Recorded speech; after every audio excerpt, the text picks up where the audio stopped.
Hi, Gaye DeRusso with the Majestic Rider. So here today, Bizzy. And Bizzy came in, he has been ridden for a couple of years. And I rode him yesterday, he was really bad. When I asked him to put his head down, which he used to know to do, he didn't want to do it. And he reared up a bunch of times, so he got in big trouble. And then we got his head down, and then we ended on a good note. But he also is a little pacey, and he also is a little trippy. So today, what I'm doing is I have him in the bit in the surcingle, and I'm lunging him over poles. The reason I'm lunging over poles is, one, it teaches him to pick his feet up. So he's been he was trippy with me, and he was trippy when I was just lunging him around without the poles. So I want him to teach to pick his feet up higher, because he's just kind of jabbing them into the ground. He's barefoot. I recommended shoes because there's more things we can do with shoes than with boots. And I'd like him to get his feet a little bit higher and out of the way so he doesn't jam them into the ground, because that's what he's doing now. It's just walking around and just kind of stomping them and jabbing them into the ground. And then I have him in the side reins to teach him to put his head back down, and that way I'm not fighting with him. If he fights, he's just fighting against himself, which I don't care. And it's not super tight today. I'm going to tighten it a little bit more tomorrow, and then I'll get back on after that, and we'll see if he understood or if he still has a hissy fit, which a lot of horses do when they're not ridden for a while. So they just got to learn they can't get out of it, and then they'll give in if you make them more comfortable, if they won't do it. So that's what we're working on today, but this helps pacey horses and trippy horses, and it also helps you to evaluate them.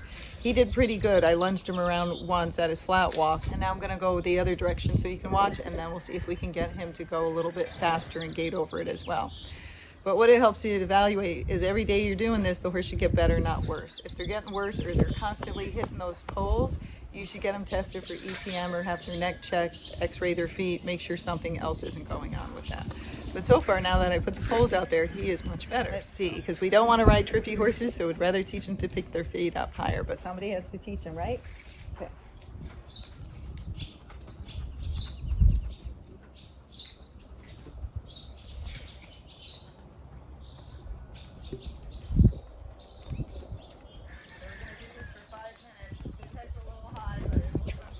As he relaxes more. Then you'll see he'll step up higher.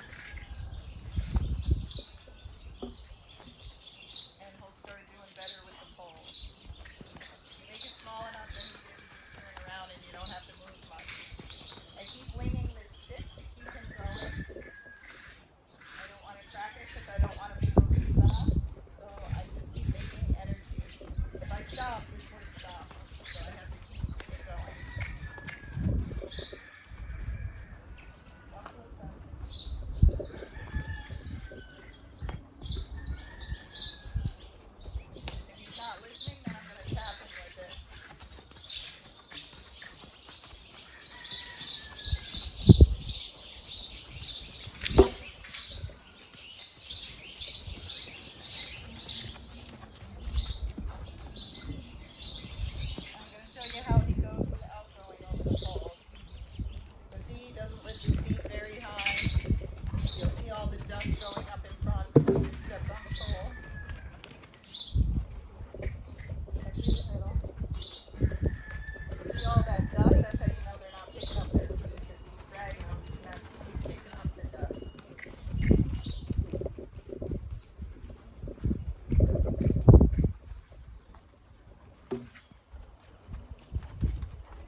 So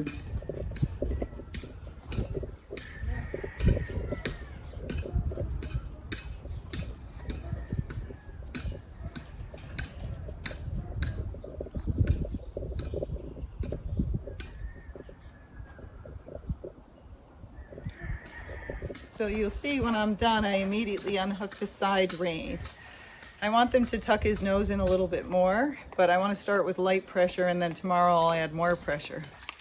He's a little stubborn and he thinks he's in control, so if I would have cranked him down today, he probably would have reared up and done some nasty things.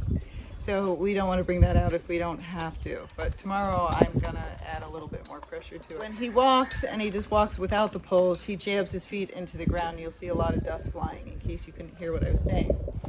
When there's poles, he picks his feet up higher, and so you don't see as much as that dust. When we're flat walking, he didn't hit the poles very much, but as he started to do a running walk, he did start to hit the poles some, and he's a Kentucky mountain horse. So they can usually flat walk, running walk, and then they either do a foxtrot or rack. I want him to learn to pick his feet up higher, because yesterday when I rode him, it might have been him not paying attention, but he was very trippy. And so I recommended we test him for EPM, just make sure. I asked about x-rays of his feet, but apparently he already had those a couple of years ago, so those are probably fine. And I recommended shoes because we can roll the toe or square the toe if we need to, try to get his toe out of the way and get his break over and get him to lift his feet a little higher. I'm also going to set up some trotting poles and put him through the trotting poles and get him to pay attention and get him to square up a little bit more, go towards that trotty side, because that'll help his gait. It'll also help him to be less trippy. People freak out when I say I'm going to teach the horse to trot, because then they think it's going to trot under saddle. It's possible, but it usually doesn't happen because I do it with the ones that are super pacey. But what it does do is when they're loose, free, or on the lunge line, they will start to trot, which helps you with the tripping. It helps with their gait, and then it also helps with your vet if you're trying to evaluate something, because they can see much better if they're sound, if they're trotting versus pacing. Other issue with this horse is he has attitude. So he's had 2 years off, so no wonder he has attitude.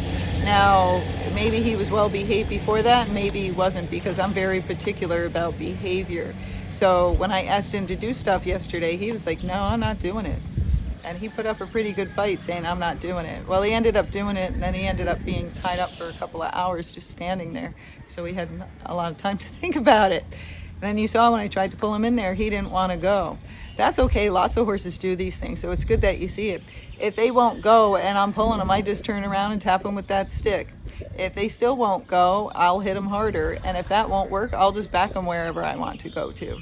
So make sure you always follow through. Don't give up. The horses are tricky, but they won't outsmart you if you start thinking. You just have to think, how could I get him in the middle without pulling him? Oh, I could go backwards there. He'll probably get confused when I'm going backwards, thinking he's going back to his stall, but instead I'll just back him into the middle and then send him out once I get my stick. So think about things and you'll be able to solve some of your own problems. But you'll get to watch his progress. We'll see how he does. We'll see if we find anything out. But I think my biggest problem with him right now is attitude, because I want to stay safe on his back. And so we're going to have to work through that first. And I did yesterday, but why put yourself at risk if you don't have to? It's much easier for me to work him from the ground and show him what I want him to do. And then when I get back on his back, it should be a little bit easier. So again, the pull exercise, you set it up like a clock at 12, 3, 6, and 9, and then you lunge your horse over it at a flat walk and a running walk. You can't really do a rack usually over these poles, but you can try. If you're trying to get a foxtrot and the horse is pacey, this might help you, but once they start converting to a trot, take them outside the poles, because you don't want them to keep trotting unless that's what you're trying to do. Okay, so I love this exercise. I've been doing it for probably 20 years now. And it really helps a lot of them get out of that pace and pick up their feet and do so much better.